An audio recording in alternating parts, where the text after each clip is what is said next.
Now I want to officially welcome you to the 22nd E-Club Athletic Hall of Fame induction ceremony. Success, excellence, tradition. These are words that have come to define the athletic program here at Eastern Connecticut State University. The Hall of Fame was established in 1986 to recognize the achievements and contributions of the dedicated athletes, coaches, and administrators who have had a profound impact on the athletic program here at Eastern Connecticut. As you look over the updated list of 123 individuals who have received this esteemed honor, it is not a coincidence that there is a special mix of character traits consistent among all of them, which include commitment, hard work, competitiveness, leadership, the ability to perform when the spotlight is brightest, and the ability to motivate and inspire others.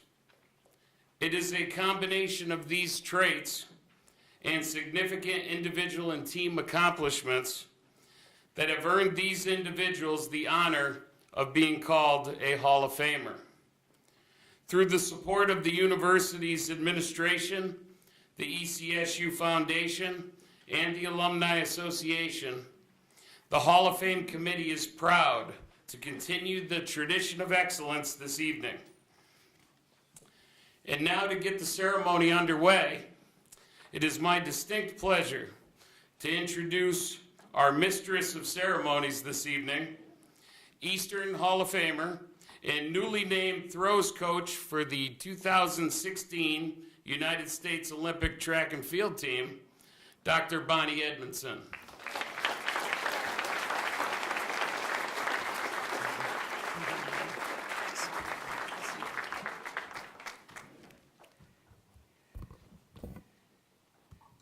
Thank you, Smitty. And good afternoon and welcome. What a wonderful occasion this is. It's always a pleasure to return to Eastern and see so many dear friends and colleagues and to meet the next generation of student athletes. The Eastern Athletic E-Club Hall of Fame is indeed one of the premier events at our university. And we are here today to celebrate the accomplishments and service of very special and talented individuals. Each and every one of the honorees today has made a difference and has left their legacy here at Eastern. Through teamwork, dedication, and commitment, they have excelled in athletics and in life and exhibit the qualities of true champions. Congratulations to all of the honorees and their families, friends, coaches, and significant others who were instrumental in their successes. Enjoy every minute of this well-deserved occasion.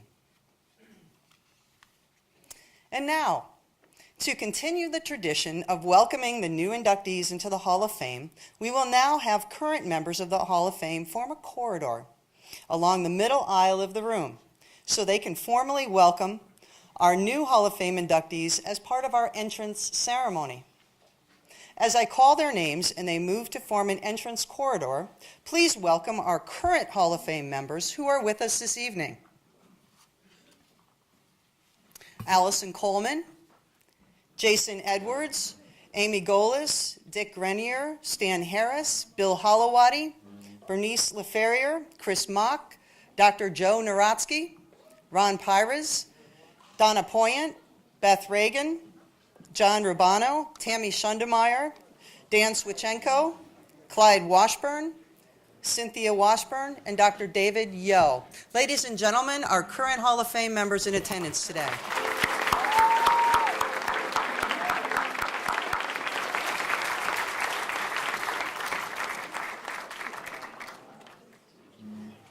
At this time, I would like to acknowledge and thank Mr. Al Morano for his musical entertainment as our official musician of Eastern's Athletic Hall of Fame.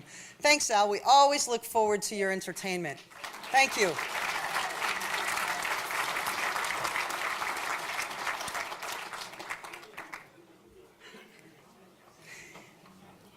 It is now my pleasure to invite to the podium a very popular and integral member of Eastern's community. Ladies and gentlemen, one of my role models, please welcome Father Larry LaPointe to deliver the invocation.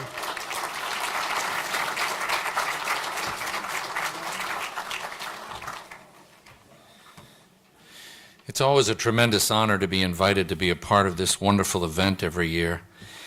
Only 1 year was it sort of moved because of a blizzard. Remember that? It was in October. That's why we're here at the beginning of October, in the hopes that we won't get snowed out again. I was blamed for that. You know, whenever there's bad weather, they look at me and they say, "You were supposed to fix this." Commencement, games, makes no difference. So I would like to take credit for the good weather that we've had today.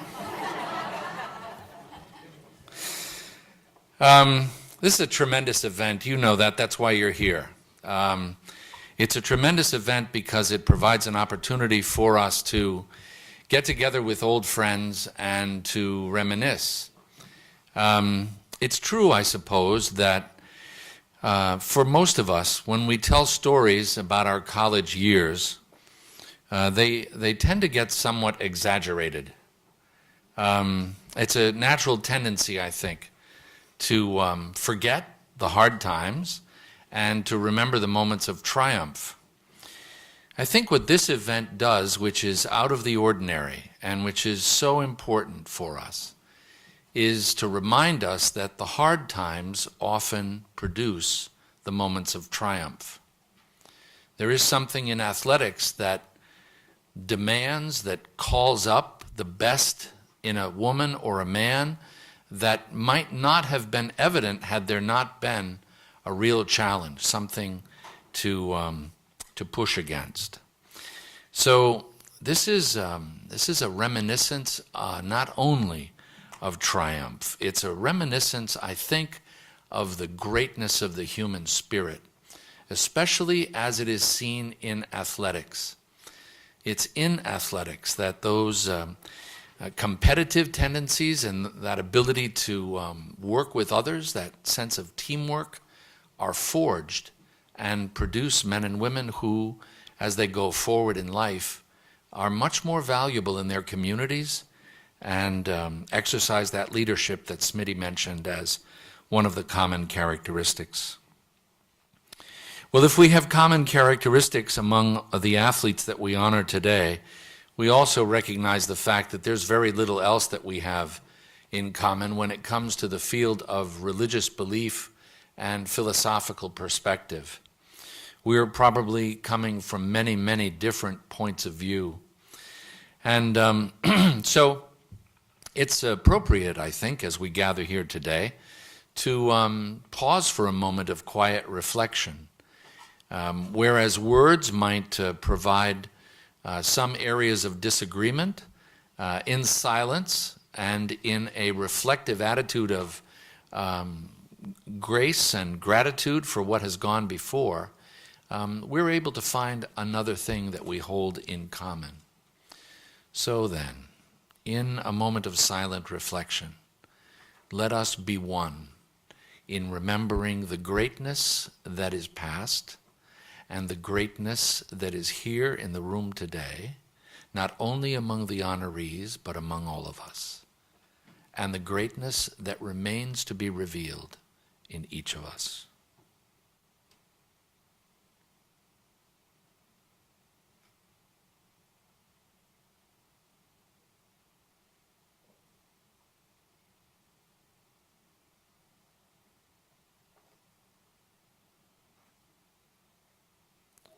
Amen.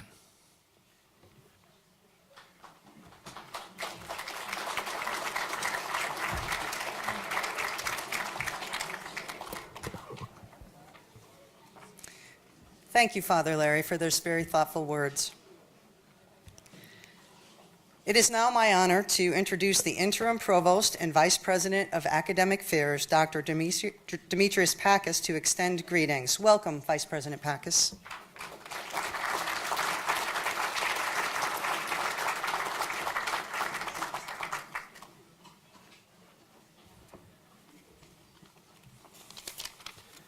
tried to get some pointers from Father Larry before I came inside the room, how you do this thing. And then I changed my mind. I said, all these people showed up tonight for me. And all they've dressed so well, and I intend to take at least 2 hours of your time to tell you all about Easter. So, you know that Easter was started back in, 1889? And some of us feel that they've been here since that time. And that probably includes myself, and maybe Father Larry too. And I want to tell you just a couple of things on behalf of the 5,500 students at Eastern, the almost 900 full-time and part-time faculty and staff at Eastern, the tremendous athletes that we've had over the years. I want to tell you a couple of things about the soul of this institution. So it is from that perspective that I want to welcome all of you to tonight's event. Back in 1998, this university became the state's public liberal arts university. And what was the reason why this culture of this institution forced us to admit that if you come to Eastern, you're going to get an incredible education? The old saying, a sound mind in a sound body. Well, you don't come here only to learn a profession, a skill, to go out there to make some money, to start a family and do well, but you come here to develop these incredible traits and virtues.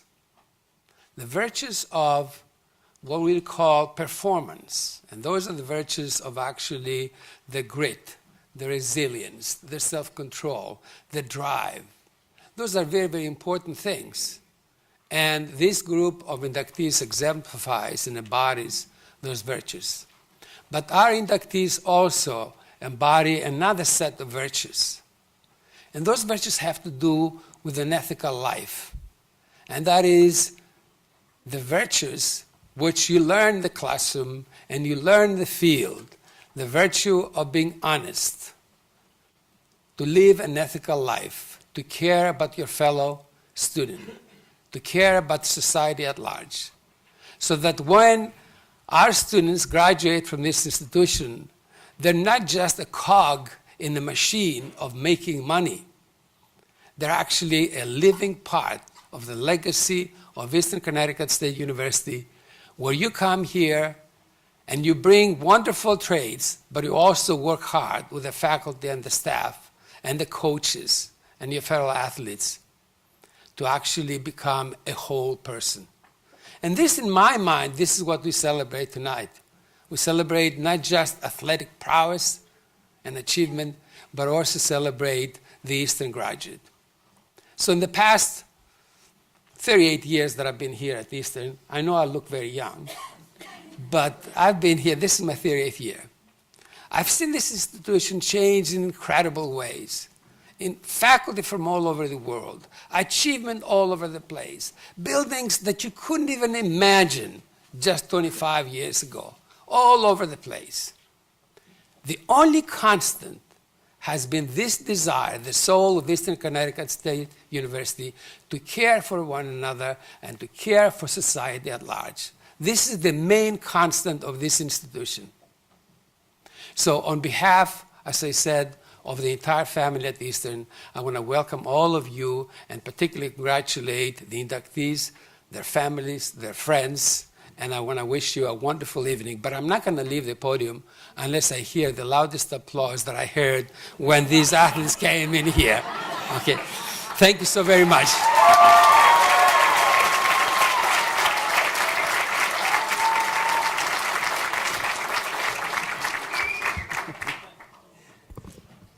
Thank you very much, Vice President Packus. Next, I would like to invite to the podium an alumnus from Eastern and Associate Director of Alumni, Mr. Ryan Rose. Ryan?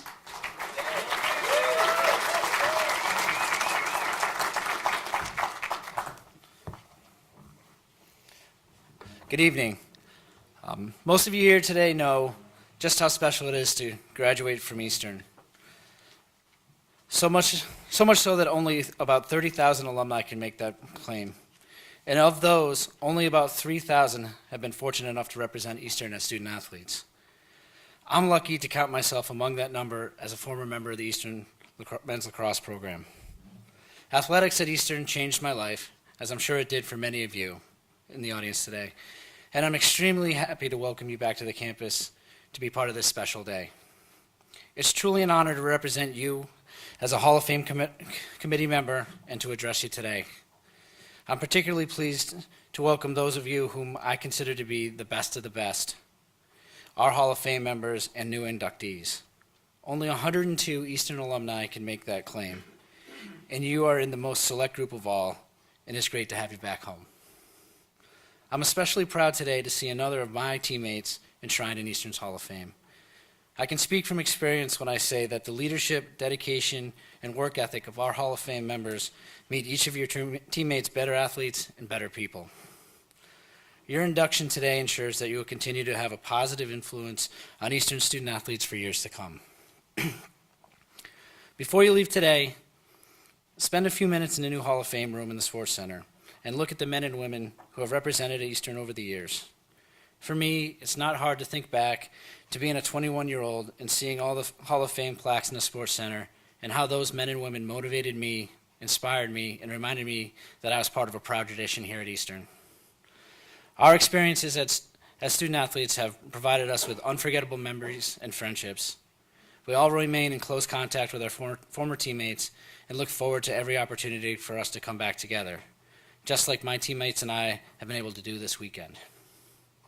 I'm pleased to see all the family, friends, colleagues, and teammates who are here today to support the 2015 Hall of Fame inductees. Your support throughout the years has been invaluable. As Associate Director of Alumni Affairs, I want to thank each and every one of you for your support of the inductees. I also want to take a moment to offer my sincere thanks to those of you here today, as well as our Hall of Fame members and alumni student athletes from around the country, who year after year step up and support Eastern athletics with their financial support. Imagine what a difference it would make to all of our coaches, varsity programs, and current student athletes if every one of our athletics alumni made a gift of support every year. Every gift really does count.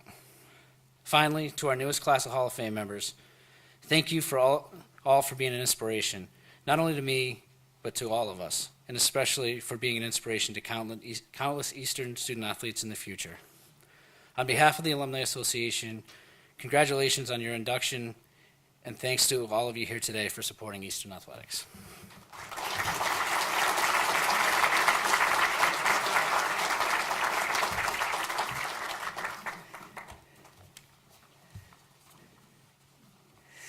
And just piggybacking on something Ryan said, if you haven't been to the Hall of Fame room at the Sports Center, really take a few moments and walk over there. It really is a cut above, very, very professionally done, and it exemplifies the proud tradition of Eastern athletics here. So kudos to everyone who planned that and got that in place. Very, very proud to call that a part of our athletic legacy here at Eastern. Before we begin the celebration of our honorees this evening, I'd like to recognize and showcase a very special group of individuals. Through the generosity of institutional advancement, we have in attendance student athletes representing 14 intercollegiate athletic teams at Eastern. The spirit of the Hall of Fame is to recognize extraordinary accomplishments of outstanding role models. It is also about paving the way for others and cultivating opportunities for our future athletes. We are so pleased you are here to represent your respective teammates. Please stand and remain standing as I call your name. Baseball, Chris Adams. Representing men's basketball, Michael Thomas Shiro. Representing women's basketball, Jill Rotrowski. Representing men's cross country, Omar Abdul Sam. Representing women's cross country, Samantha McCoskey. Representing field hockey, Maddie LaRusso. Representing men's lacrosse, Blake Smaldone. Representing women's lacrosse, Tess Moraz. Representing women's soccer, Maggie Sayers. And as an aside, I understand women's soccer won again today, and you are in first place for the conference. And I also understand that women's field hockey won today. Is that right? Great. And women's volleyball, you had a game, yes? Yes. Yes? Did you win? All right, that's what I'm waiting for. Representing softball, Gina Giorgetti. Representing swimming, Rebecca Stewart. Representing men's track and field, Christopher Brown. Representing women's track and field, Savannah Artis. Representing volleyball, Ali Lupi. And the 15th team that's not represented here today due to an away game is men's soccer. So a round of applause for our future athletes here.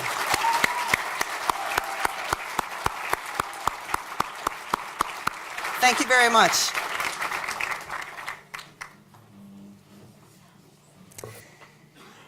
It is now my pleasure to introduce and welcome to the podium Eastern Connecticut State University Director of Athletics, Lori Runkmeister, to present the 2014-2015 Major Athletic Awards to student athletes. Welcome to your first ECSU Athletic Hall of Fame after only 2 months on the job, and we're very, very pleased and honored to have you leading the ship here. So welcome, Lori.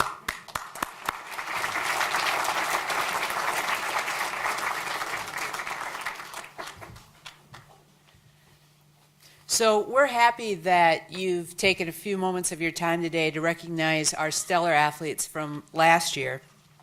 And first I'd like to start with 2 awards that went to senior student athletes that were presented last spring at the National Student Athlete Day.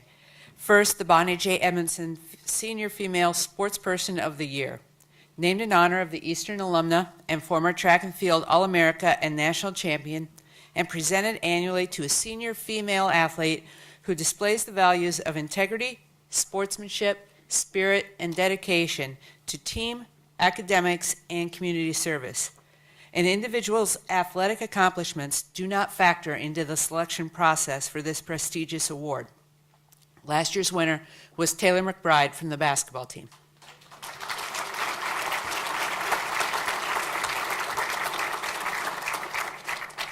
The Francis E. Geisler Senior Male Sportsperson of the Year, named in honor of the late athletic director and coach, and presented annually to a senior male athlete who displays the values of integrity, sportsmanship, spirit, and dedication to team, academics, and community service.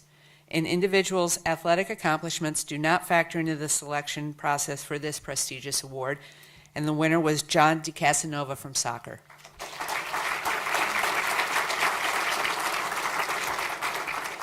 Now I'd like to present the major award winners from last year's athletic awards. As I read their names, please come forward. We have a plaque up here that I would like to present to you. So the Team Female Athlete of the Year goes to Alyssa Hancock, a junior on the softball team.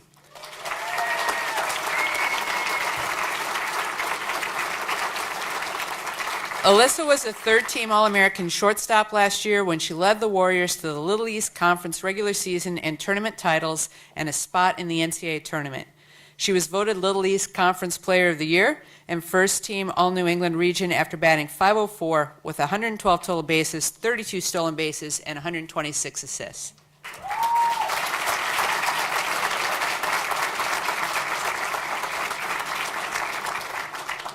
The Team Female Rookie of the Year goes to Maddie Boddington, a soccer and lacrosse athlete.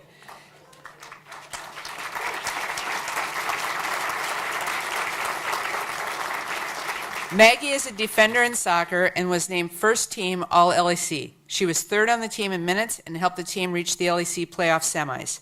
Maggie was a midfielder in lacrosse and was second team All-LEC. She started all 16 matches, tied for fourth on the team in goals, and tied for fourth on the team in points, and led the team in draw controls. Maggie.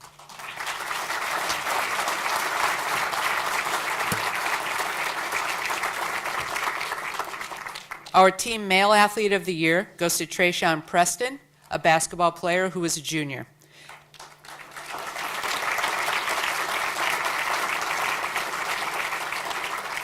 Trayshawn led Eastern to the Little East Conference regular season championship and an at-large berth in the NCAA tournament. A captain, he led Eastern in scoring, three-point field goals, assists, minutes played, and free throw percentage, and reached the 1,000-point plateau. Oh, we're good. We're good.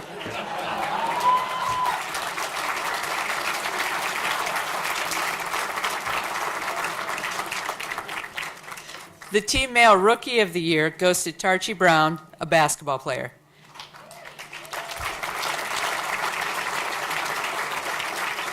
Tarchie was named Little East Conference Rookie of the Year after being named LEC Rookie of the Week 6 times during the season. He started all 28 games when we won the regular season championship and earned an at-large berth in the NCAA tournament.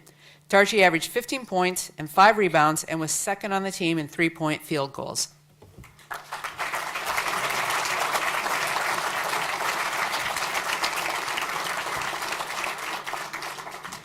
The individual sport athlete of the year is Lee Katanuk from men's cross country and indoor and outdoor track.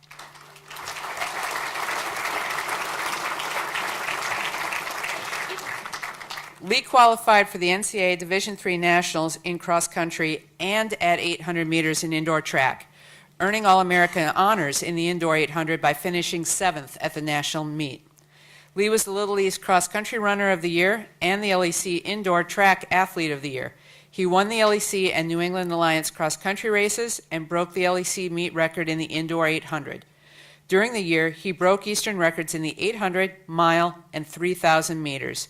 Academically, Lee was named to the Cross Country and Track and Field National All-Academic Team and to the CASIDA Capital One Academic All-District Team.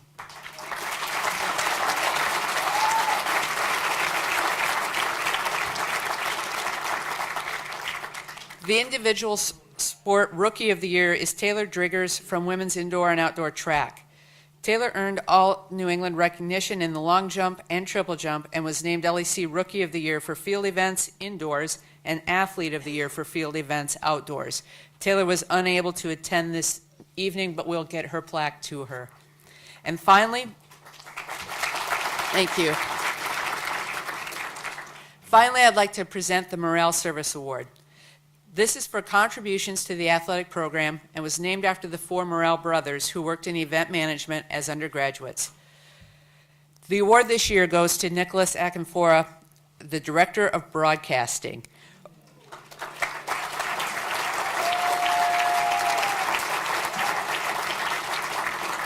Over 4 years, Nick was responsible for initiating and developing Eastern's student broadcasting area to its current status as the most comprehensive among all 8 Little East Conference institutions.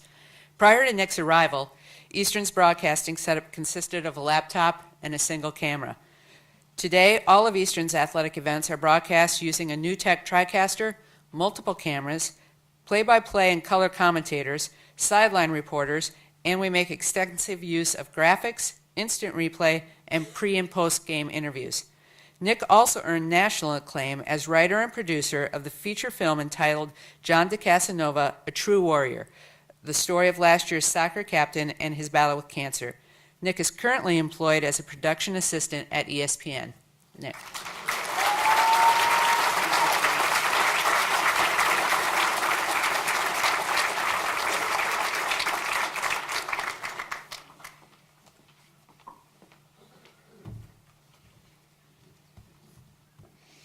What outstanding student athletes we have here at Eastern. Let's give them one more round of applause.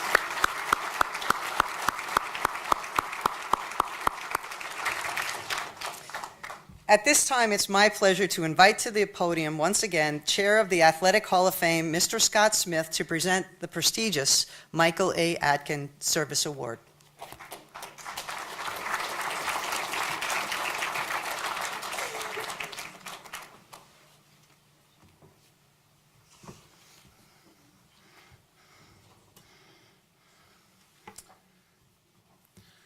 Some of the most important components that have gone into creating the tradition of excellence that is the Eastern Connecticut Athletic Program have been the people who have given their time and talents in ways that may go unnoticed to the casual observer.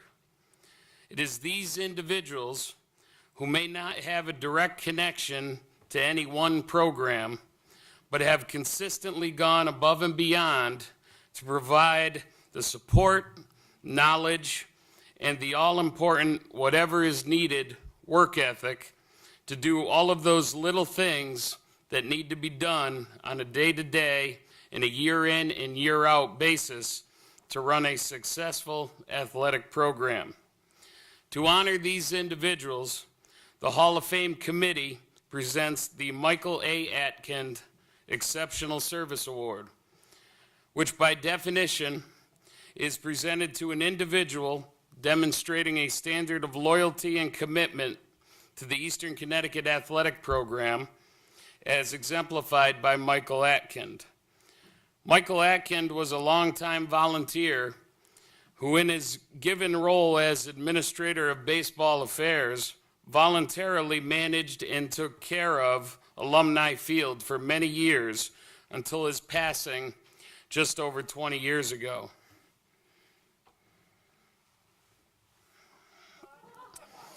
This year's recipient certainly fits the definition of an Atkind Award winner.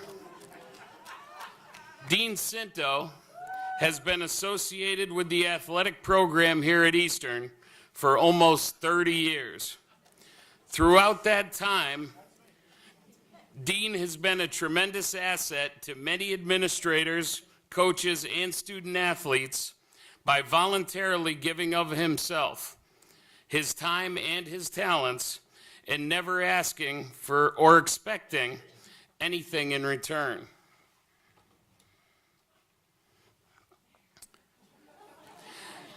Since his first day on the job as a student worker in the intramural department, and then making the seamless transition to a more lucrative student assistant position with sports information director Bob Multa, Dean quickly established a reputation for being reliable, accessible, and having a get-it-done attitude, willing to lend a hand whenever and wherever it was needed.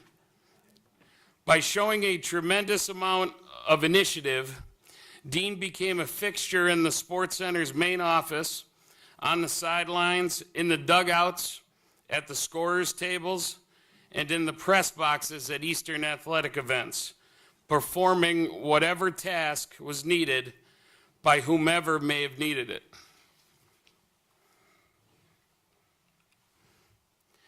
After graduating in 1987, Dean went on to grad school and began working in the real world, but he never was too far from Eastern. Since that time, no matter how far away he is, if there were multiple home events one day or we were hosting a conference or NCAA tournament, Dean was never too busy to stop what he was doing and show up on site ready to help. As a volunteer, he has logged countless hours to help our staff put on quality athletic events for our student athletes. As his professional career in lighting and electrical supply industry has blossomed, Dean has become a consistent and valued alumni supporter of not only the athletic department, but the university as a whole. Behind the scenes, his extremely generous habit of contributing to and participating in multiple university and athletic department fundraisers has been above and beyond.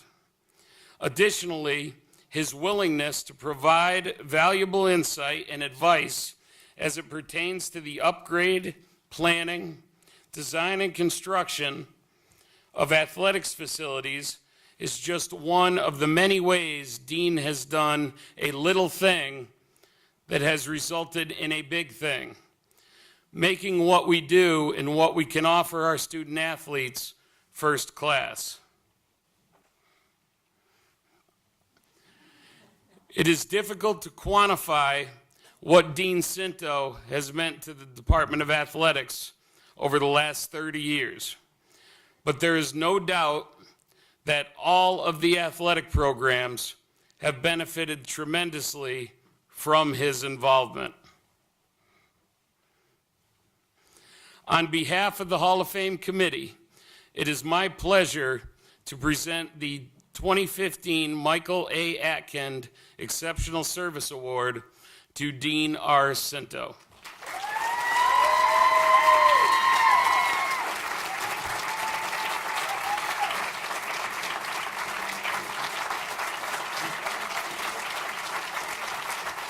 You guys are beautiful. You guys are beautiful. Come over here. Photo. Photo.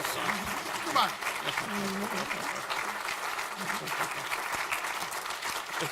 Taking this back? Sure, take it back. Okay. I should have known. I should have known. Scott, I just want to let you know, because I don't know if Bob Malta's in the room. 32 years he put in print like 14 times. I will get him back. Good evening and welcome to Eastern Connecticut State University, a place that I've called my second home for, as they said, 32 years.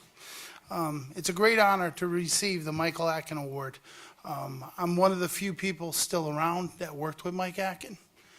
He was in charge of almost every difficult assignment on this campus, and it was a privilege to work with him.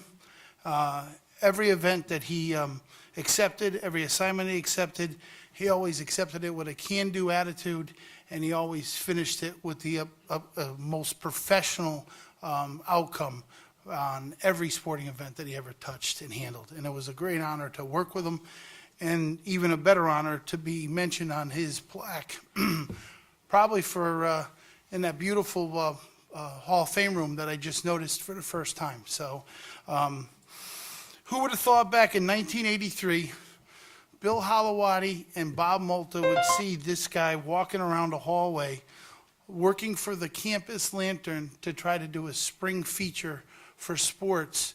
And next thing I knew it, they would be inviting me in their office, and they brought me into the ECSU Athletic Hall of Fame, not Hall of Fame, family of sports. I guess I stuck a little bit longer than 4 years, Coach. And I got a text message this morning from a friend, Pete Abraham, and he's in St. Louis covering the NLCS. And he said, Dean, tell everybody I said hello. Sorry I couldn't be there. I had my best time covering ECSU athletics, especially baseball, including today in my major league. There was no better place to cover a sporting event.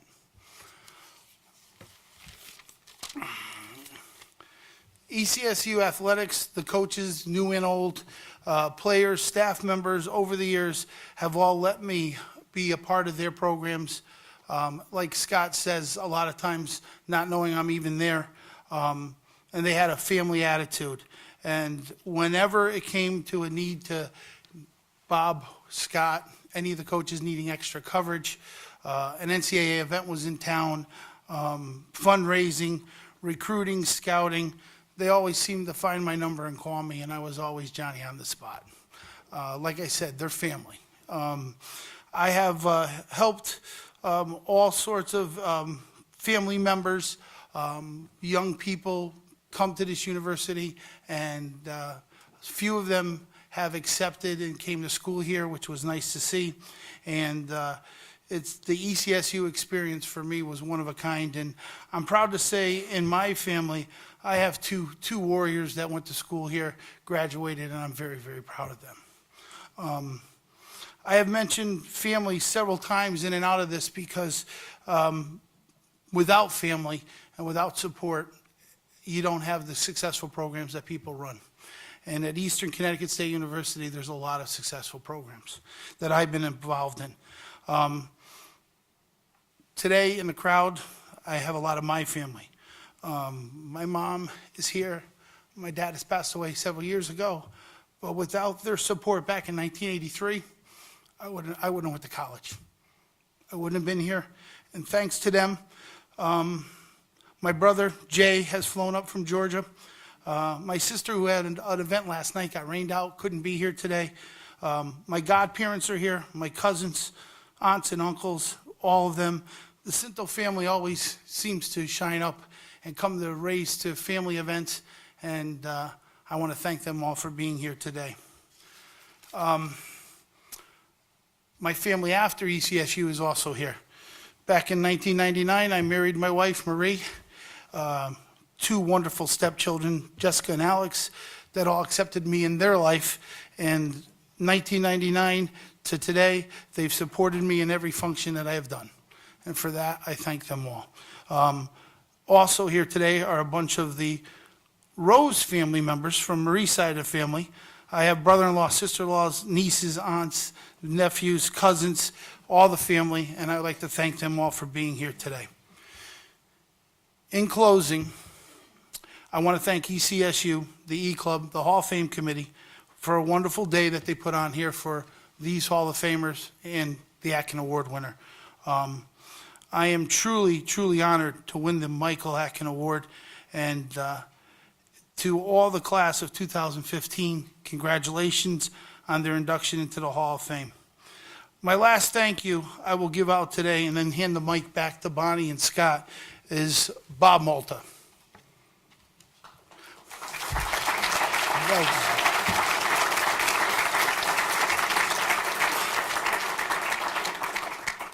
He's not going to admit it, but literally 1983, he took that scruffy-headed kid with that beard under his wing. He never wants the spotlight. He always wants things just to run smooth, no hiccups.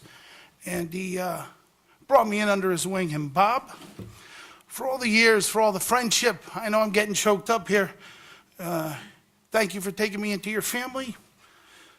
Thank you for helping me at Eastern Connecticut State University, going on for my master's, and in my career today. Bob, you touch my life every day. Now it's time for another road trip. Bull, what about Lambeau? Thank you, everybody. Thanks for listening to me. Have a great day.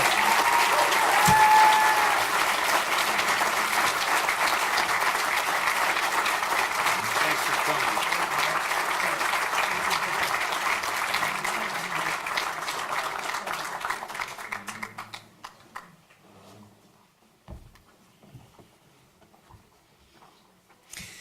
Congratulations, Dean. So well deserved, and I am very honored and proud to call you a teammate, if you will. We were here at Eastern at the same time, and just a great classmate. So, thank you, Dean.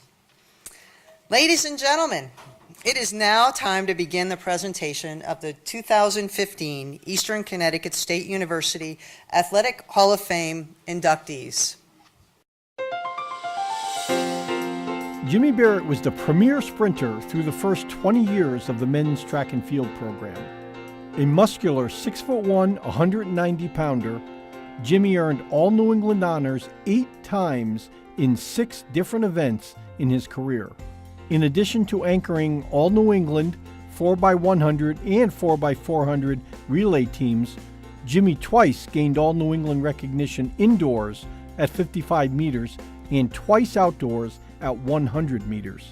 In addition to the relays, 55 and 100 meters, Jimmy additionally achieved all New England recognition outdoors in the long jump as a freshman and at 200 meters as a junior.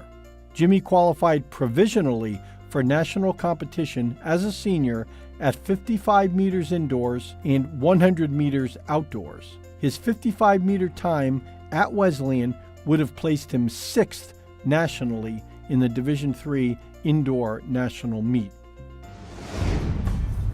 Jim Barrett was a member of the Eastern Track and Field team the first year that I started coaching at the college level.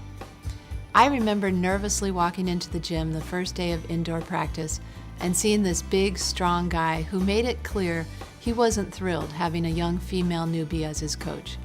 Jimmy and I are truly the antithesis of each other. He's male, I'm female. He's black, I'm white. He's huge, I'm not so huge. Jimmy is loud. I'm quiet. He has no hair. I have hair. Jimmy's argumentative. I'm the peacemaker. We spent hours in my office discussing how people are different. Jimmy thought I should yell at people more. I thought he needed to be more understanding. Through all of this, we grew as individuals. Jimmy learned a lot about being part of a team and compromising to make things work for everyone. I learned about sticking up for myself and my team. Jimmy was a team player. I didn't always think I'd say this. He came roaring into the Wyndham High parking lot on his motorcycle and running over to the track 5 or 10 minutes late to practice. But he always gave his best effort, and he always encouraged his teammates as well. After graduation, Jimmy worked for the Department of Corrections, and then he went to the police academy. Right after his graduation from the police academy, Jimmy was deployed. Jimmy has served 3 overseas tours of duty, 14 months in Bosnia, 18 months in Iraq on the front line in active combat, and 6 months in Germany training soldiers to go to the Middle East. We stayed in touch while he was on each of these tours. One of the things Jimmy kept saying to me is, "I don't know why I'm still alive. It could have been me." I know that maybe he was lucky, but I also know the world is lucky to have him, and we need people like Jimmy. He has been on the Hartford Police Force for 13 years.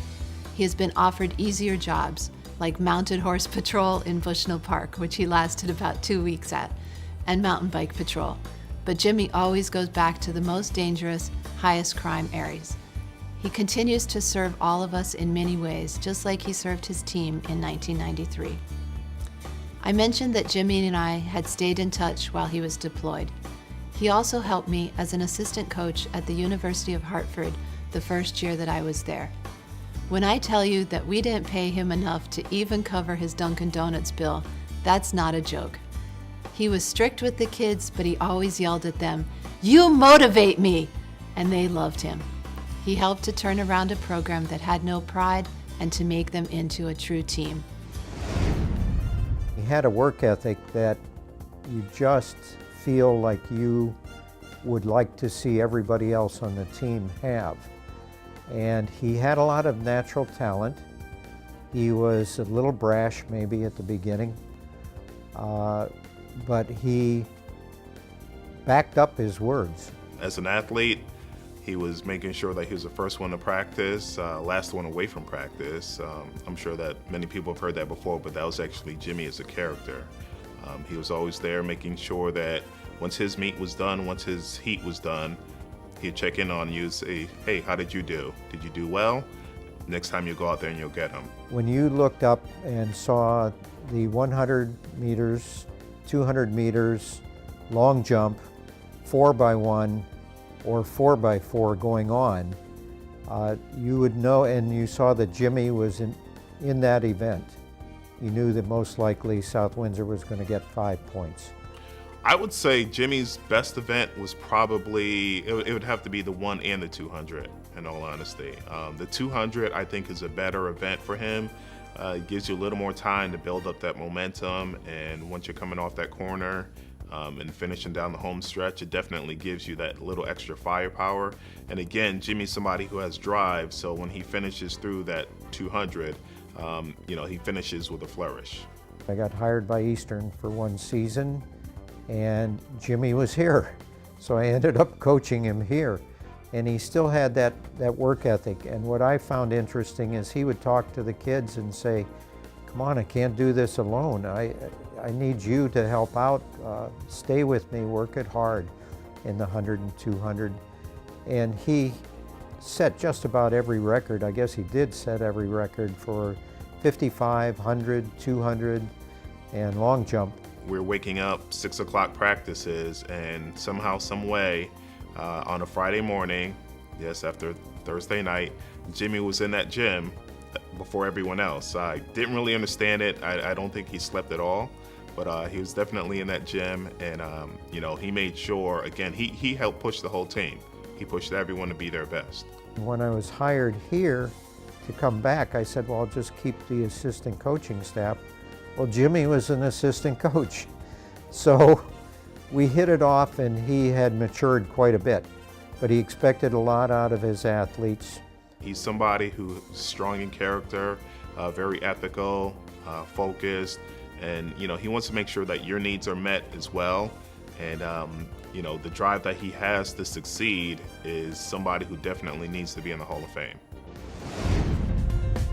At this time, it gives me great pleasure to present as a 2015 inductee into the E-Club Hall of Fame, Jim J. Barrett. Ladies and gentlemen, please welcome to the podium inductee Jim J. Barrett, presented by former coach Kathy Manizza.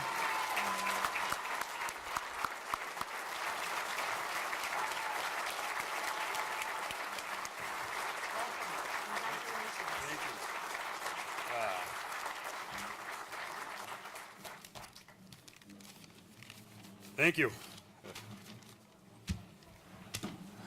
First of all, congratulations to all the inductees for their accomplishments. I'm truly humbled and blessed to be a part of the 22nd E-Club Hall of Fame fraternity. I would like to thank the Hall of Fame committee for its decision to induct me into the Hall of Fame. It's an incredible honor and privilege, an accomplishment that I will cherish with pride.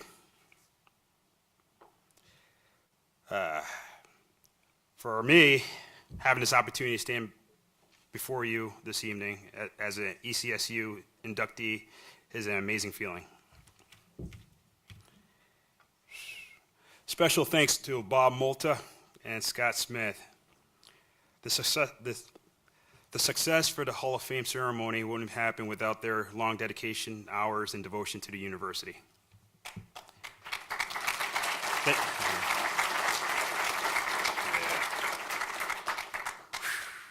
To my mother and father, thank you for teaching me everything about the game of life. Knowing the difference between right and wrong, you guys always been there to encourage, console, motivate me when I need it the most. You guys made a lifetime of sacrifices for me, and I just want to thank you in front of everyone in this room. Thank you.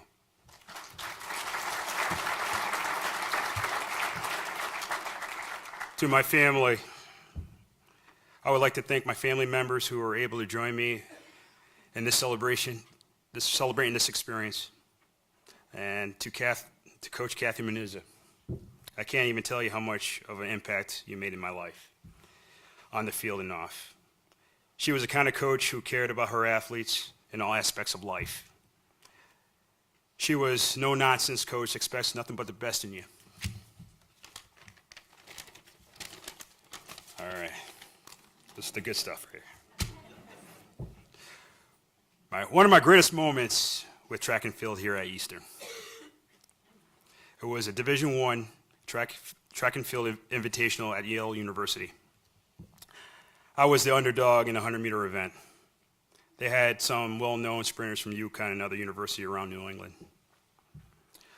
One thing about the sprinters in the college level, we like to trash talk with school pride. As I was warming up, the D1 athletes were trash talking, saying, Eastern, Eastern. You don't belong here. I was so fired up. My teammates rallied around. We got together. They motivated me, saying, show all the D1 athletes who Eastern Connecticut State University is all about. The time came for my event. I was in the starting blocks, my heart racing. The only thing on my mind was to put ECSU on the map. 10 seconds later, I came across the finish line, first out of 8 other universities. I turned around, lifted my shirt, said, that's how ECSU handle business. All in their faces, and I was loving every minute of it. I wouldn't even be here in front of this room delivering this speech without my teammates. My teammates motivated me. The team motivation, loyalty, support for each other in the classroom as well as on the track field, even after graduation, in life. To my teammates in the audience this evening supporting me, thank you. I have been asked this. If you had to do it all over again, would you choose CCSU or would you choose a different university? I tell everyone who asks that question without hesitation, I would choose ECSU in a heartbeat. Eastern is by far the best school in the nation. Go Warriors.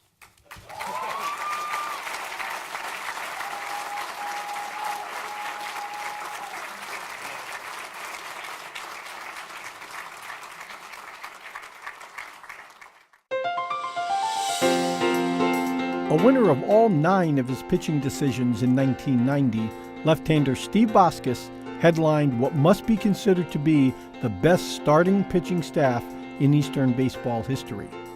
On that 1990 national championship team, Steve was the opening day starter, sparked the team from an early slump with a no-hit performance 3 weeks later, then pitched within an out of complete games in regional and national tournament opening wins.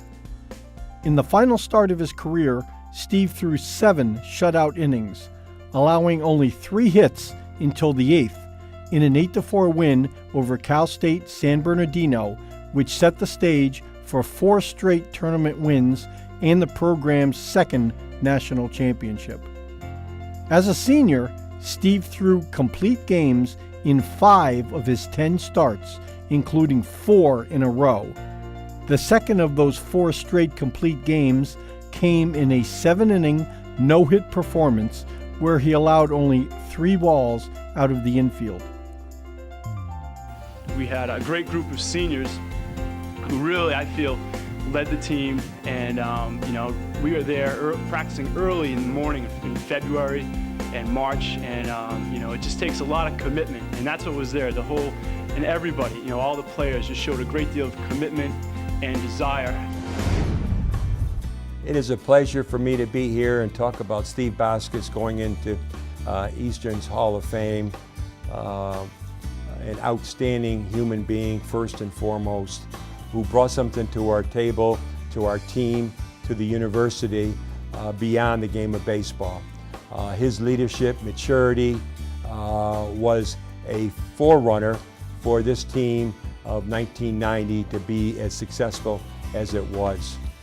Steve came after his sophomore year, and from Cape Cod, around about one of my friends, coaching friends, Bob Karate from Mass Maritime, recommended Steve to come to Eastern. And Steve showed up in 1988, 89, and right from the beginning, he led our program on and off the field. His maturity level was far beyond the normal junior in college. And Steve started us off 1-7 in Hawaii in 1989, and he had 2 losses over there, and there was no one that buried their head. Steve told the guys we're going to work harder, and we did work harder on and off the field. Steve was an example both in the classroom, off the field, and on the field for everyone to be proud of and to follow. He was not captain of our team, but everyone was a captain along with Steve. Chris Kabalka said Steve was a quiet leader and didn't have to yell and scream, just did it by example. Not saying much, a little smile on his face, a little smirk on his face, and said, guys, we're going to be good. And that team was a bunch of competitive young men that grew up pretty fast, and amongst every ball player contributed, to make that team special. And Steve Boskus was the focal point. And I am very proud of Steve and beyond the baseball field. Steve graduated in education, physical education, now is a guidance counselor up in Nauset High School in Cape Cod, and is an example of a student athlete going beyond the baseball field. And yes, we won the national championship. Yes, Steve Boskus was All-American.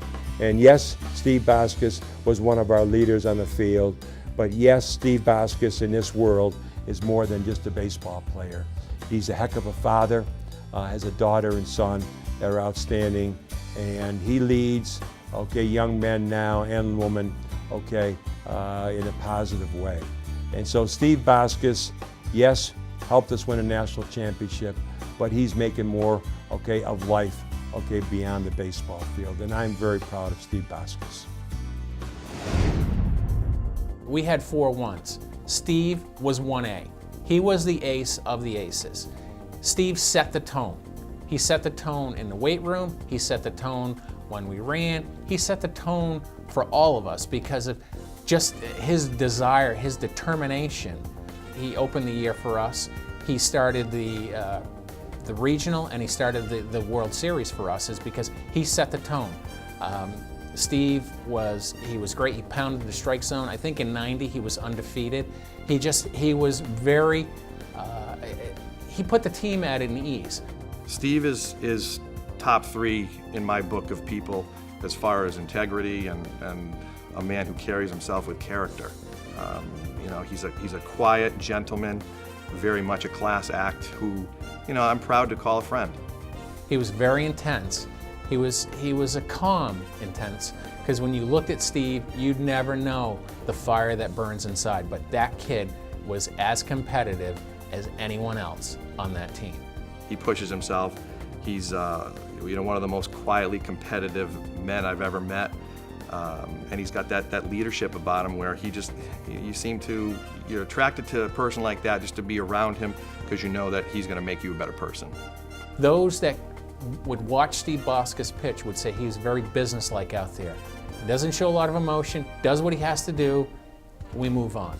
We were down on a lake, and my sons and we were witnessing Steve row across the lake. However, there was 35-mile-an-hour winds blowing against him. 45 minutes to an hour went by, and here comes Steve on the boat. And I said, "What happened?" I said, "Did the boat have a hole in it? Were you visiting a neighbor?" And he said, "No, I was running some steps." So I said, "Great, you know, at your age, good for you. You know, what are these steps? Tell me about it." He said, "Well, you know, it's close to 100 steps and pretty steep." And I knew the steps he was talking about, and I knew that it would be very difficult for me to do it one time. I asked him, you know, with a grin, how many times you do it, 2 or 3, and he proceeded to tell me, no, 30 times. We had 4 All-Americans that actually played in the college All-Star game in Fenway Park. Looks like it's going to be Steve Boskus from that national championship team, Eastern Connecticut, left-hander. Not a bad record himself this year, 9-0. It had to be such a great thrill for Steve Boskus, being from Massachusetts, to be able to play in Fenway Park. Ended up getting 2 Division I players out, one of which I think was a player by the name of Mark Sweeney from the University of Maine that I think went on to play Major League Baseball and had an excellent career. Steve struck him out and struck out a player from Boston College in just typical Boskus fashion, dominated. At this time, it is my pleasure to present Steve Boskus to be inducted into the E-Club Hall of Fame in 2015.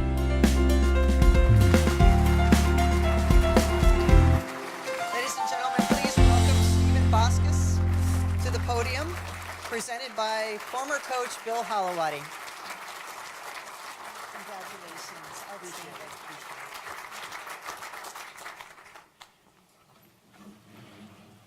Good evening, everybody, and thank all of you for coming here today.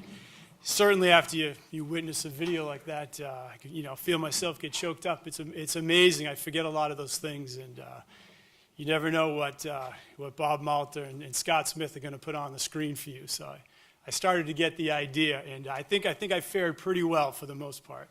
But I just want to thank the university here, of course, for providing me this amazing athletic opportunity and also a great educational opportunity.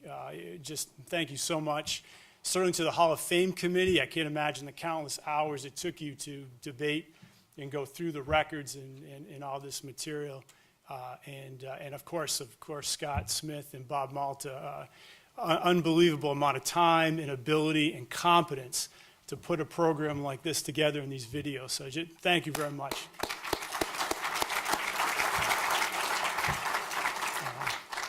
Try to keep it fairly short here. Certainly, for me to be here, and I'm sure for all of the inductees tonight, we wouldn't be here without a great supporting cast. And along the way, there's some people I have to acknowledge. Certainly my father, Bob, he's been with me since I was born. I don't think a day went by in my younger life when I didn't throw something, kick something, or hit something, and that was a baseball or a basketball. And he was, as an only child, it was just he and I, so we would battle back and forth, without fighting. I think we probably did fight a few times. But he would shovel the driveway off in February for me so that he could then sit down and catch me for an hour to pitch, things like that. So just amazing. The coaches along the way, I was blessed through my career to have some amazing coaches who were coaches and then role models in life. And a lot of them I know, you don't get paid as a coach. And if you do, you don't get paid well. So just thank you to all the coaches in my life, and certainly to this guy right here, Bill Holowati, my last coach, and without question, my best coach.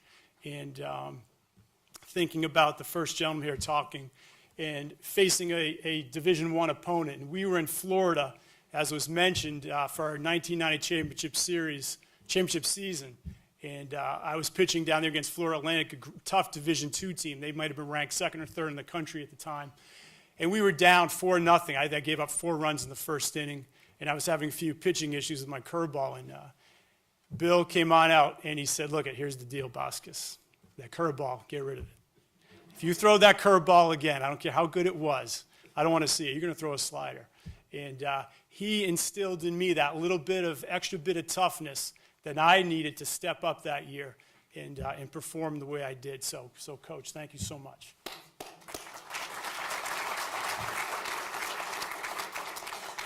And lastly, all the players. I know I saw Danny Verboten here. Last week, we had our 25th anniversary of the 1990 championship team. And it's just incredible, a group of guys. And the record that I had, I think in my senior year, the players probably averaged 8 or 9 runs per game for me. So it wasn't that hard to win those games, that kind of support.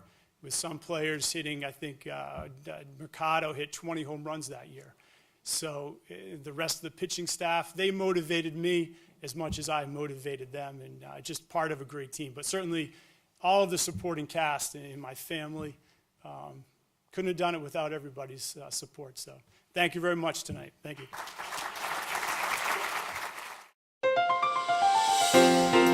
Laura Oberstadt-Boardman was an elite and versatile athlete who started every match in her 4-year soccer career and every game in the final 2 seasons of a 4-year softball career. A center midfielder in soccer, Laura helped the Warriors to the first 3 postseason tournaments in program history, and as a catcher, first baseman, and corner outfielder was part of 4 postseason softball tournament qualifiers, 2 of which reached the national title game and 1 winning the championship. In softball, she was named to 6 All-New England teams by 3 different organizations, twice received the Gold Glove Award, and shared the team MVP once.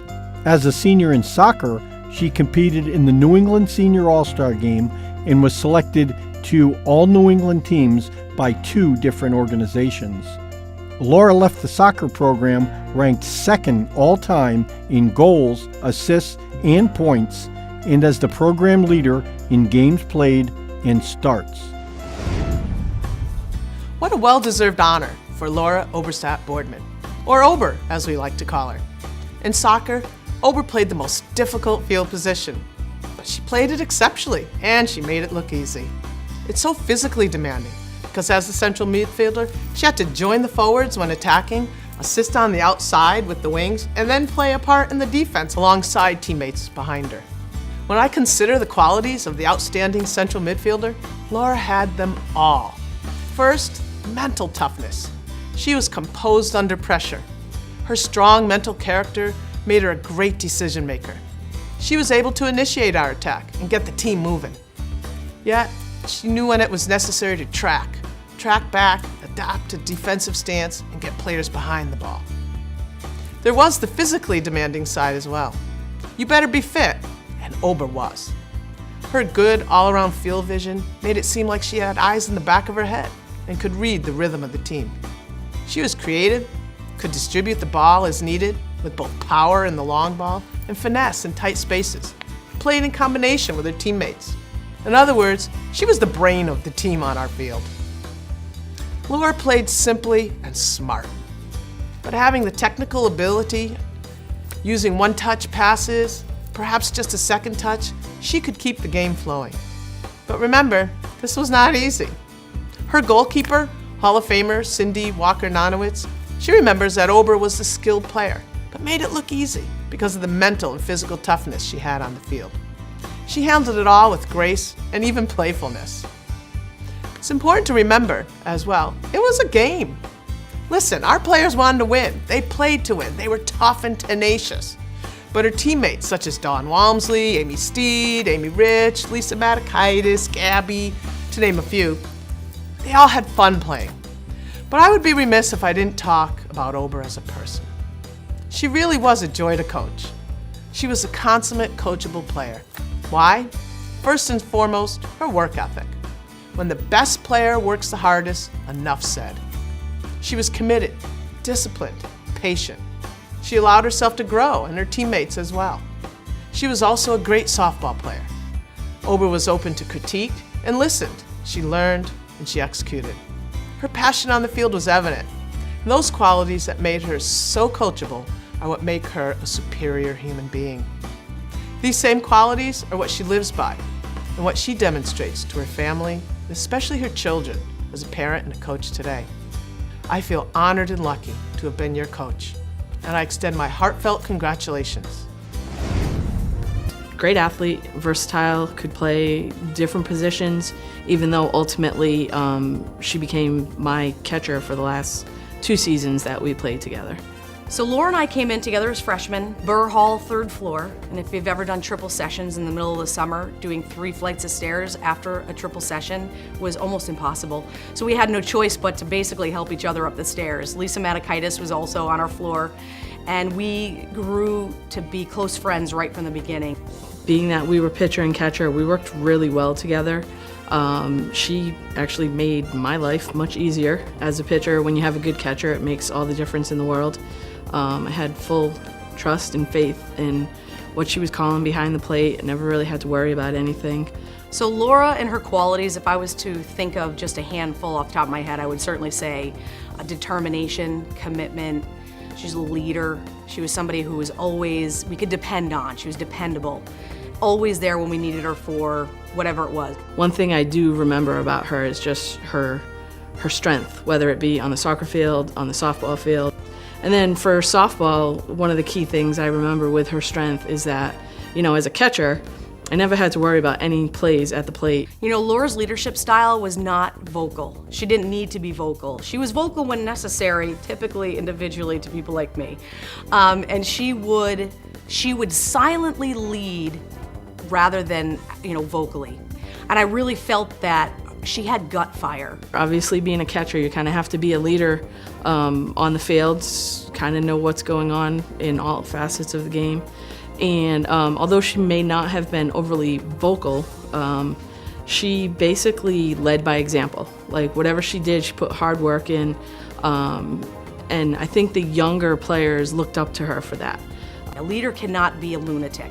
They have to be somebody who can lead in a situation and stay calm and keep control of the situation, and that's how she always would lead the team. Hold just 1 second. Ober, I'm doing your video. No, I am not, no. I'm gonna say what I wanna say, you're gonna deal with it, okay? All right, Bullet's getting impatient, hold on, I gotta go. She's unbelievable.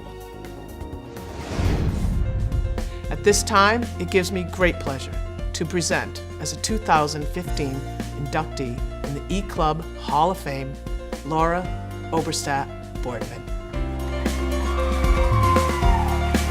Please welcome to the podium Laura Oberstadt Boardman, presented by her former coach Beth Reagan.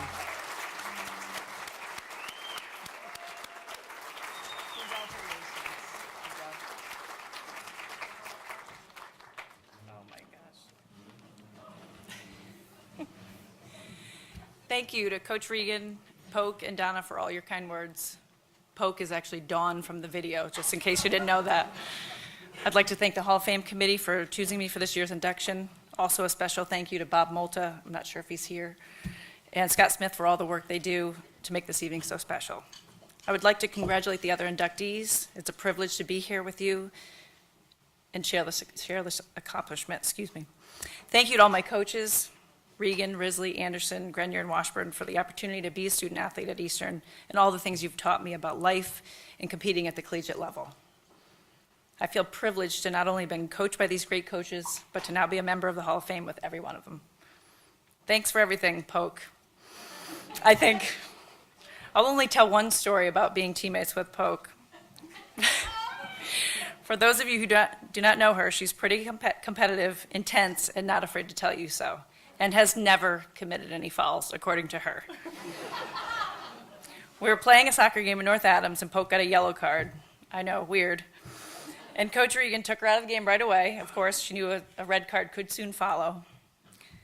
So, of course, as she's leaving the field, I hear her muttering under her breath, "Oh, sure, my name's not Laura Oberstadt, so I have to come out of the game." I can hear her saying it like it just happened yesterday, but seriously, she was a great teammate and still one of the best friends I'll ever have. College athletics are as much about the experience and friendships that you develop as they are about the sport you're playing. I don't remember every softball game, every at-bat, or every soccer game. There are, however, a few that stand out, like the final day of the 1990 Softball National Championship when Christia Mohan pitched and won 3 games in one day to bring home the title. Yeah. Or when Donna Poyant was pitching in the 1991 national tournament hosted at Eastern, and we beat Trenton State to send them home from the tournament since they already had a loss. We were standing at Howard Specter Field waving to their team goodbye, and I know Poke was leading the pack on that.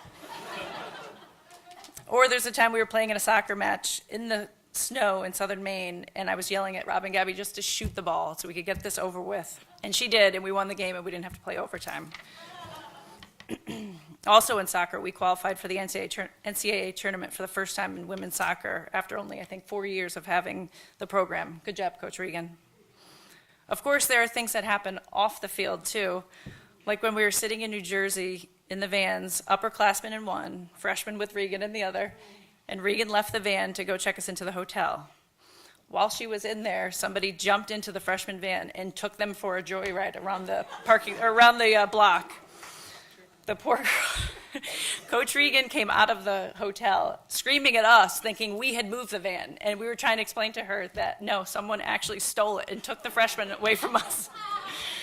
Thankfully, they were all returned safely moments later, and we could all laugh about it now, but they were terrified, those poor girls.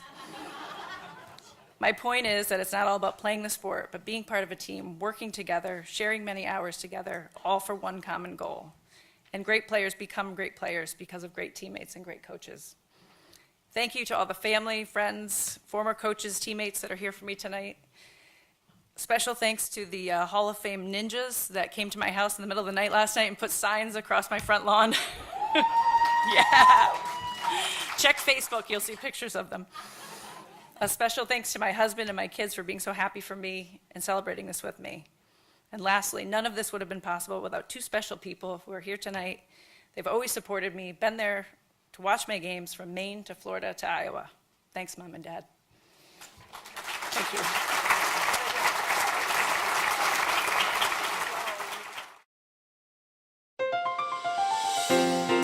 The addition of Division I transfer Jeff Reinhart to the top midfield line was the final piece of the puzzle, which put in place the Warriors' winningest 4-year period in their 20-year history. With Jeff, a skilled midfielder and consummate teammate, Eastern posted its first 3 postseason tournament berths. In conference play in that 4-year stretch, the Warriors never lost a regular season match and rode to 3 conference playoff titles. As a senior captain, Jeff was named Honorable Mention USILA All-America and as a participant in the North-South National Senior All-Star Game. Additional honors included selections as ECAC and Little East Conference Player of the Year, as well as being named All-New England by both the ECAC and New England Coaches Association. In his career, Jeff averaged 31 goals and 48 points per season. And 14 years after graduation, Jeff still ranks 6th all-time in points, 7th in goals, and 8th in assists. I am beyond honored to be selected as Jeffrey Reinhardt's presenter for his induction into the E-Club Hall of Fame. To me, Jeff epitomizes everything that is great about Eastern lacrosse. He is humble but confident, soft-spoken but heard, athletic but not imposing, smart but not pedantic. Jeff loves to compete. Whether it's on the lacrosse field, soccer pitch, or backyard game of frisbee golf, he is going to bring it. Jeff inspires those in his company to do the same. He lifts the level of competition wherever he is. He makes those around him better. This is true off the field as well. Jeff is the kind of friend that makes you want to do better, to achieve more, to raise the bar and lift others in the process. I had been what I considered to be an upper echelon fogo for the upstart Warriors. A D-midi who could make up for my lack of lacrosse experience or stick skills with my athleticism. Jeff, on the other hand, was part of this new breed of blue chippers that were brought in by Coach Rick to challenge the powerhouse lacrosse programs of New England. The first time we squared up was at an indoor preseason practice. A simple drill pitting offense against defense. I was confidently planning on having a late lunch of Reinhardt soup, but things would not go as planned. Jeff lulled me into a false sense of confidence with his patented tiptoe approach and restrained pace, what I would later compare to an archer pulling back on a compound bow. I initiated contact with a stick check to his shoulder, only to feel him roll to the side a millisecond before snapping a ridiculous sidearm shot under my outstretched arms, skimming my ribcage on its way past our goalie into the net. Thwap. Top right. Lucky, I thought to myself, but pretty sweet shot I do have to admit. 2 more times we would line up, with 2 more shots of wizardry out of Jeff's wand past this veteran fogo into the net. Top right, top left, top right. Like a vicious cuckoo clock of highlights mocking me in failure. Jeff is a cornerstone in the Eastern lacrosse program. He helped our small state school, in what we've always liked to recall romantic Willimantic, reach national rankings and universal respect. About a year after I met Jeff, we were talking about our favorite numbers growing up. His was number 19, the number on my back. Mine was number 4, the number on his back. Somehow we had avoided talking about the fact that we had each other's numbers for a year because neither one of us wanted to disrupt the harmony of our team, our chemistry, or our friendship. After a quick shrug and a shared smirk, I gladly swapped my number 19 for his number 4. And he swapped his number 4 for me. Needless to say, we've had each other's backs ever since. Congratulations, Jeff. You're the man. And one more thing, here's to your other Hall of Fame performance. Jess, Reese, Chase, and Laney. Sláinte, brother. Frankly, I didn't really know how good a player he was. Although the Hofstra coach had told me he was pretty skilled, but when he got here, he was lights out. Initially, a lot of us were saying, hey, who's this new guy? And once we started going through the drills, and after seeing him take a few passes, handing a few off to other people's and a couple shots, the whole impression was like, yeah, this guy could probably fit in. He came out, they warmed up, and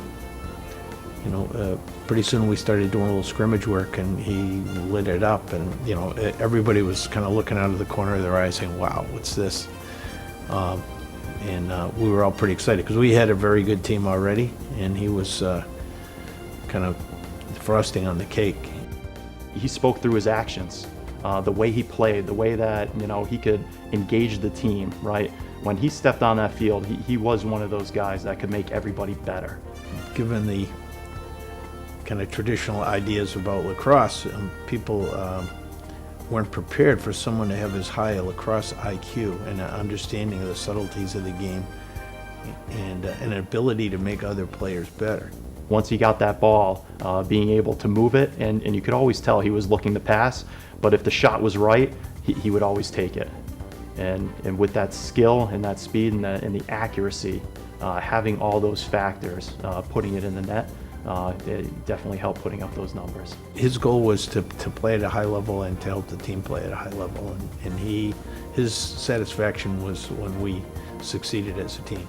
So there was one game in particular. We were playing UMass Dartmouth. He got the ball on offense, and I could see that, he had sized up the field to see where everyone was.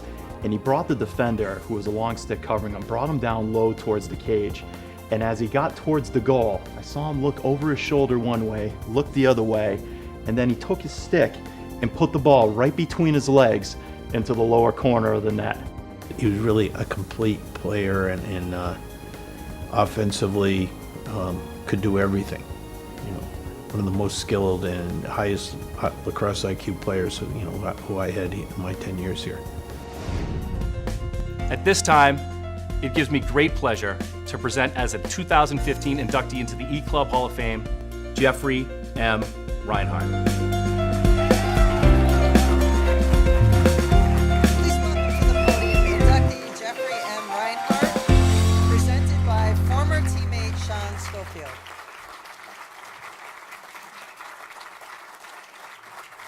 Congratulations, well deserved. Whew. All right. Well, it's definitely a true honor to be here today and be inducted into the Hall of Fame. Even just walking around the campus today, we brought our 2 kids with us. We're out in Arizona now, and we flew in yesterday. We're giving them a tour of the campus. I'm like, that's where, wait a minute, where am I?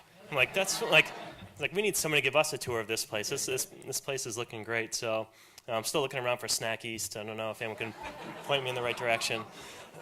But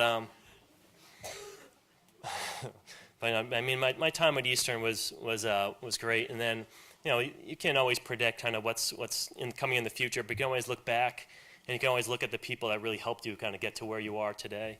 And so that's obviously my parents, who were at every single home and away game.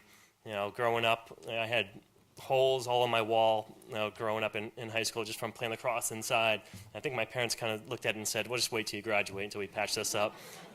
So, but definitely Coach McCarthy, who I think he cared more about your student life and your home life, even more than your lacrosse life. And so he kind of understood that a good person is going to create a good lacrosse player and a teammate. So, and definitely my teammates, who a lot of them are here today.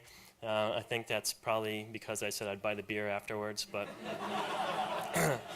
but no, all of our teammates, we still play today. We were actually talking earlier about going to Lake Placid next year and continuing to play. We've been to Australia together, playing lacrosse tournaments and all over. So we definitely have.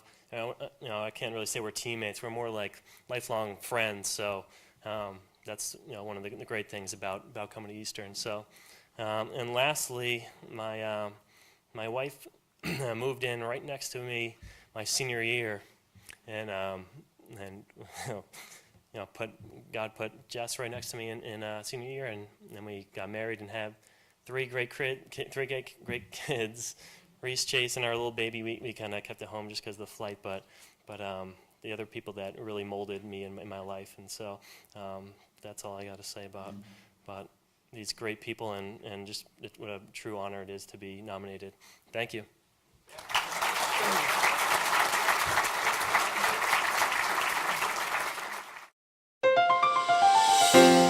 The retooling of the women's basketball program began in earnest when second-year head coach Denise Beerley was able to attract 6'1" Frontier Regional High School post player Jen Zabek to the program in the fall of 1995.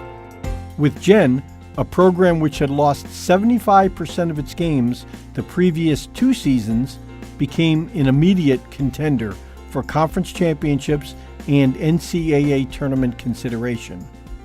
In Jen's 4 years as a starter, Eastern won 63% of its games, qualified for 2 postseason tournaments, and won a conference championship. As a senior on a team which won 17 games, Jen was named WBCA All-America Honorable Mention, First Team All-New England, and Little East Player of the Year. That year, she led the conference in points, scoring average, and field goal percentage, and was second in blocks and free throw percentage. It is my pleasure to be speaking this evening on behalf of Jennifer M. Zabek. I knew that Jen was special when I recruited her out of Frontier Regional High School more than 20 years ago. There was never a doubt that we needed Jen at Eastern to advance our program and get it back on track after 2 losing seasons. Jen and her classmates in that first recruiting class were instrumental in making Eastern women's basketball relevant again in New England. I am forever grateful to Jen for all she did for our program. Jen did things the right way. She worked hard, was extremely coachable, was a pressure player, and most of all, was a winner. In her freshman season, we won the Little East Conference tournament by beating nationally ranked University of Southern Maine on its home court after losing by double figures there early in the season. It was a rare achievement by any team. Jen was one of the best back-to-the-basket players we have ever had. As a post player, it's always difficult to adjust to playing with different guards because you are always relying upon teammates to get you the ball in quality scoring spots. We had players who were able to do that, and Jen was masterful around the basket with her great hands and touch. I always felt that Jen and I were a great fit and that she was a great teammate. And although she was easygoing and composed, no one wanted to make the mistake of thinking that there was not a vicious competitor raging inside of her. Jen fully developed as a senior when she was named Little East Conference Player of the Year and Honorable Mention All-America. Whenever Jen found out about receiving honors like these, she always seemed shocked. No one was more humble and thankful to those around her for helping her attain these achievements. Jen got better every year as a player and grew socially as a person. She was someone who truly benefited from her college years and got the most out of them. She loved Eastern, and we were so lucky to have her as part of our community and have her represent the university in such a positive manner.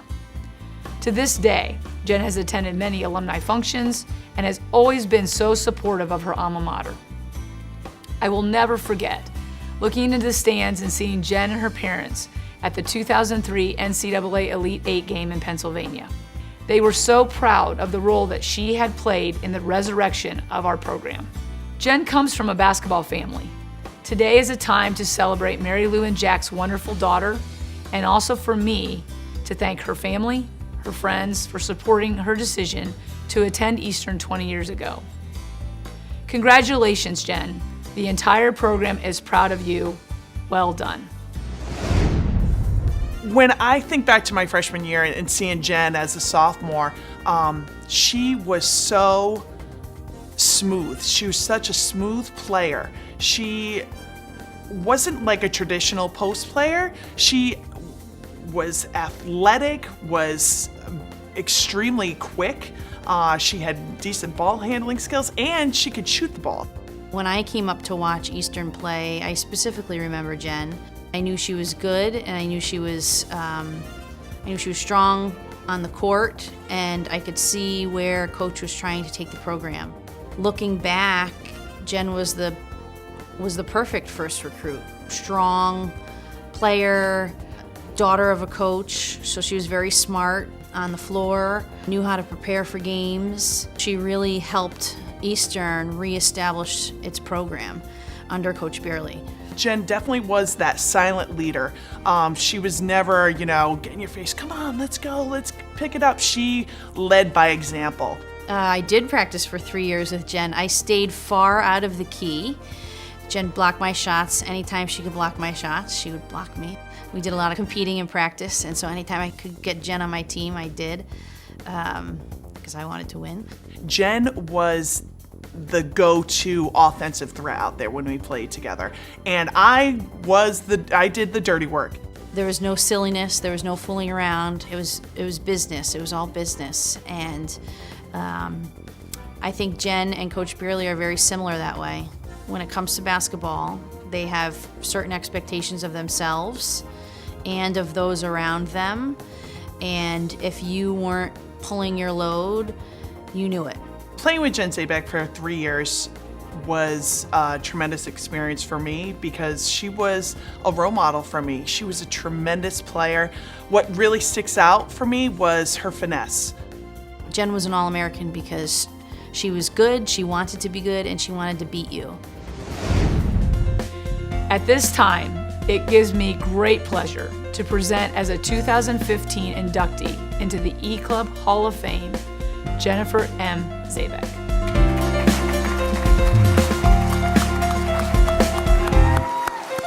Ladies and gentlemen, please welcome to the podium inductee Jennifer M. Zabek, presented by former coach Denise Beerley.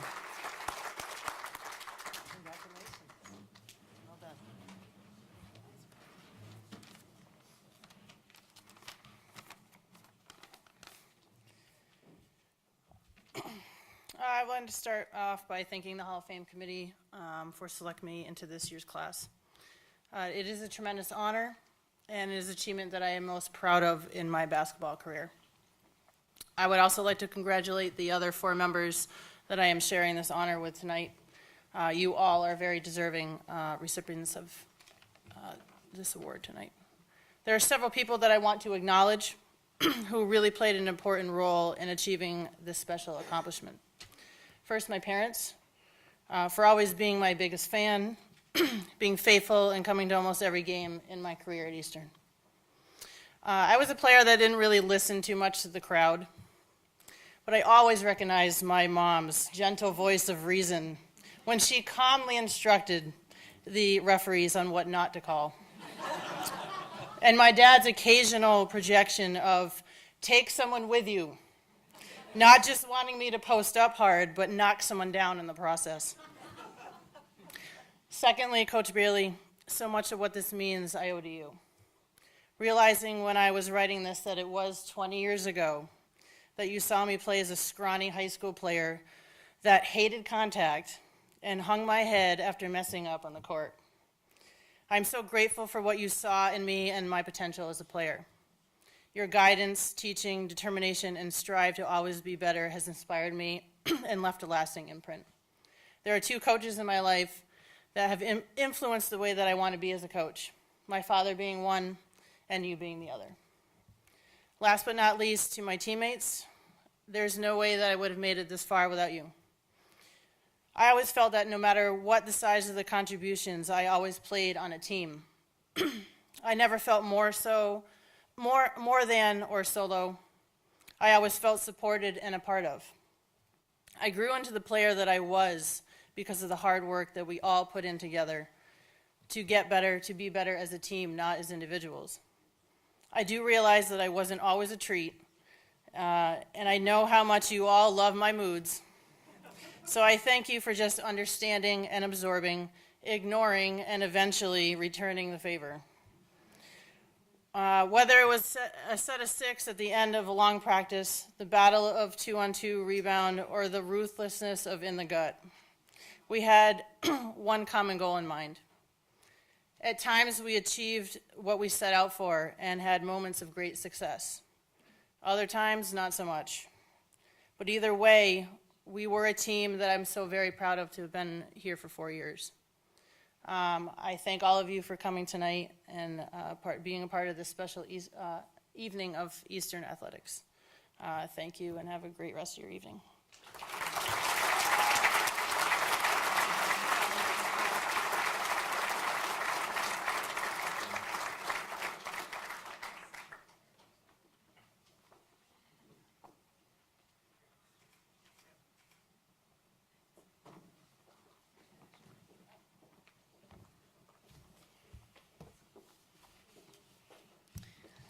Just listening to the incredible accomplishments of each and every one of our inductees is just really awestruck. Let's give another round of applause for our inductees.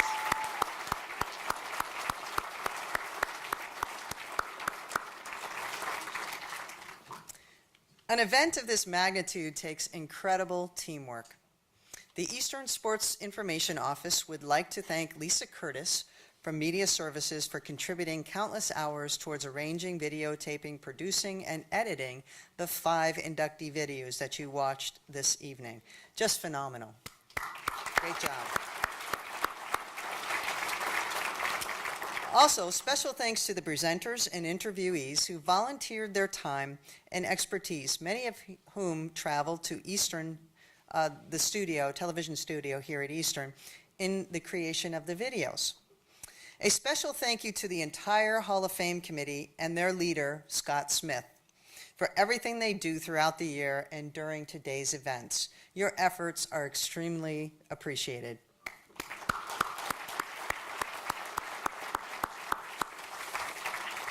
And finally, the committee extends its deepest thanks and respect to the writer of the Hall of Fame program booklet, plaques, and news releases, our Sports Information Director, Mr. Bob Malta.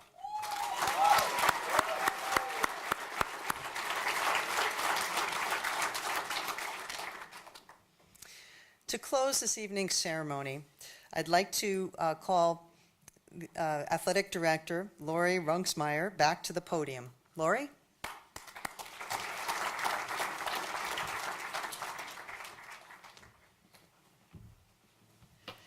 First, please join me in thanking Bonnie Edmondson for serving as our MC tonight for her 9th time. Great job. Thank you. We have a gift.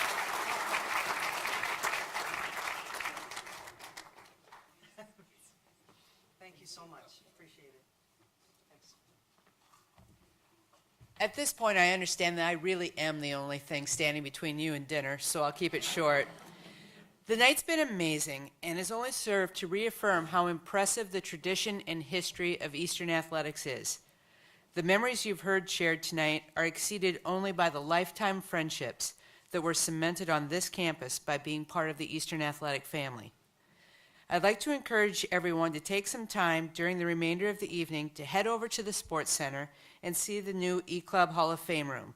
While you can't bring your drink, I believe there are plenty of people here who will watch that for you. Feel free to go over at any point before, during, or after the buffet is served. Thanks so much for being here this evening. I know it means a lot to the inductees, and it means a lot to the Hall of Fame committee and the Eastern community as well. Enjoy your meal. Thank you.